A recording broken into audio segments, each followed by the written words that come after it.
दुसरी एक गोष्ट सांगते की आपली चपाती ठेवायची जी टोपली असते ना, तिला बघा बांबूच्या काड्यांची असते, चाळणी सारखी असते, त्यातनं हवा आत बाहेर येते.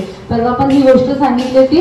तर गुरुजी सांगतात की तिकडे नदी आहे, त्या नदीतलं पाणी याच्यात भरायचं आणि एक मोठं रांजण, पूर्वी आपल्यासारखे ड्रम नसायचे, मोठा मटका आहे तो भरायचा आहे.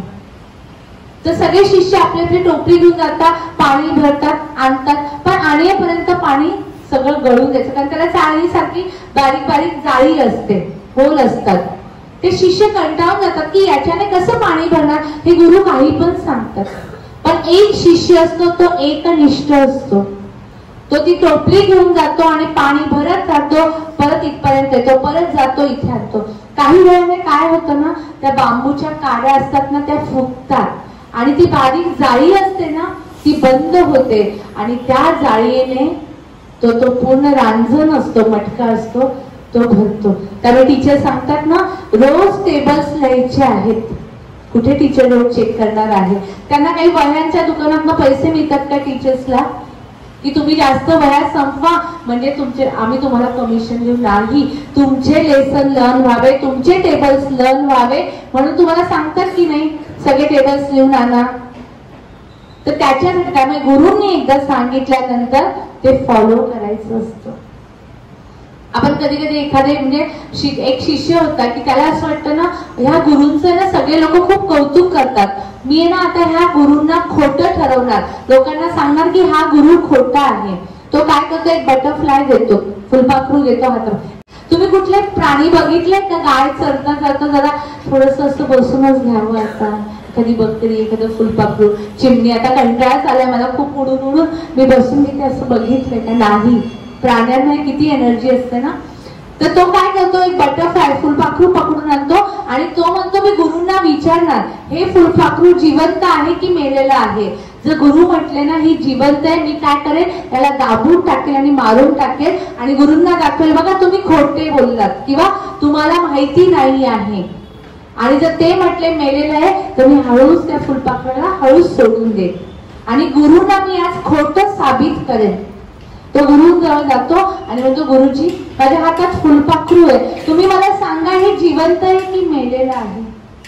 गुरु आहेत ते, शेवटी एक शक्ती असते त्यांच्याकडे. तुम्ही शाळेत का आला नाही, जेव्हा टीचरला सांगाल टीचर माझं पोट दुखत आहे, टीचरांना माहिती असतं की यांचं खरं पोट दुखत होतं की खोटं. कुठेतरी फिरायला गेलेलो असतो पिकनिकला, त्यामुळे टीचरांना खरं सांगा, टीचर काल आम्ही लोणावळ्याला फिरायला गेलो होतो, आम्ही सगळी फॅमिली गेलो होतो, त्यामुळे मला शाळेला सुट्टी करायला लागली. एक खोटं बोलल्यावर दिवसभरात तुम्ही जेवढं नामस्मरण केलं असतं ना, तेवढं पुण्य नष्ट होतं.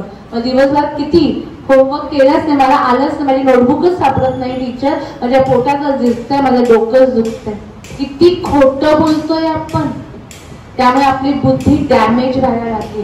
तो फुलपाखरू घेऊन आपल्या गुरुंजवळ जातो, गुरुंना विचारतो, गुरु हे फुलपाखरू जिवंत आहे की मेलं आहे? गुरु सांगतात, हे तुझ्या हातात आहे की तू त्याला जिवंत ठेवायचं आहे की तू त्याला मारायचंय. तू हात दाबला तर ते मरणार आहे आणि तू हात सैल सोडला तर ते जिवंत राहणार आहे. हे गुरु आहेत, त्यामुळे गुरूंची परीक्षा घ्यायला कधीही जायचं नसतं. गुरु आपल्या आयुष्यामध्ये काय करतात? एकदा रामकृष्ण परमहंसांना त्यांच्या शिष्याने विचारलं की गुरुची गरज खरंच आहेत का? आता आम्ही ऑनलाईन पण शिकतो, मोबाईल मध्ये पण सगळं येतं ना, तर गुरुंची गरज कशासाठी असते? तर ते सांगतात, त्याला नदीवर घेऊन जातात आणि सांगतात, ह्या बोट मध्ये बसल्यानंतर इथून मुंबईला जायला किती वेळ लागेल? तेव्हा त्यांनी कलकत्त्याला राहायचे, कलकत्त्याचं नाव घेतलं होतं, मी मुंबईचं उदाहरण देते. तो शिष्य म्हणतो की जर नावाड्यासारखी ती बोट चालवत नेली तर 4 तास लागतील. आणि तेव्हा ते गुरु विचारतात, स्पीड बोटने गेला तर किती वेळ लागेल? तो म्हणे अर्धा तासात जाईल. स्पीड बोटचं काम आपले गुरु करतात. ज्या शिक्षणाला, ज्या ज्ञानाला शिकायला वर्षानुवर्ष लागतात, ते आपले गुरु क्षणार्धात आपल्याला शिकवत असतात.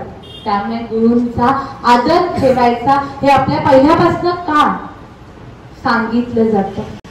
आणखीन एक गोष्ट सांगते, चाणक्याचं नाव माहिती आहे?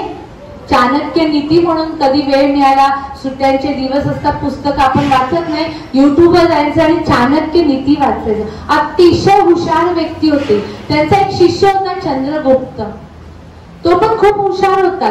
तो काय करत होता, राजा होता, त्याला काही राज्य पूर्ण जगावर त्याला राज्य करायचं होतं, तो सगळी राज्य जिंकत होता, पण काही कारणाने तो प्रत्येक वेळेस हरत होता. मग तो त्यांच्या अशा वेळेस आपल्याला प्रश्न येतो ना, एखादं गणित समजलं नाही, मॅडम मला गणित नाही, आपण कोणाकडे जातो, गुरूंकडे जातो. तो त्याच्या गुरूंकडे जातो आणि गुरूंना सांगतो की मी खूप प्रयत्न करत आहे पण मी जिंकत नाहीये. चाणक्य म्हणतात थांब आधी जेवण करून घे, जेवायची वेळ आपली कशी मधली सुट्टी असते, रेसेस असते ना, आधी जेवण करून घे. गुरूंची आज्ञा म्हणून तो जेवायला बसतो, पण त्याला जेवायची इच्छा नसते. तो म्हणतो मी एवढ्या टेन्शन मध्ये, मला प्रश्न आहे आणि हे काय मला जेवायला सांगतायत, भात वाढतात डाळ वाढतात, त्याच्या डोक्यात टेन्शन असतो. तो भातामध्ये हात घालतो जेवायला आणि हाताला चटका लागतो. चाणक्य त्याला याच्यातनं शिकवतात ही चूक तू युद्ध करताना करत आहे. कधी पण युद्ध करताना बाजूच्या राज्यांना जिंकायचं आहे. डाळ भात खाताना पण कसं खातो, बाजूबाजूचा भात खातो की नाही आधी, की मधल्या भातात हात घालतो, आधी बाजूबाजूने खातो, मग मधला भाग थंड होतो.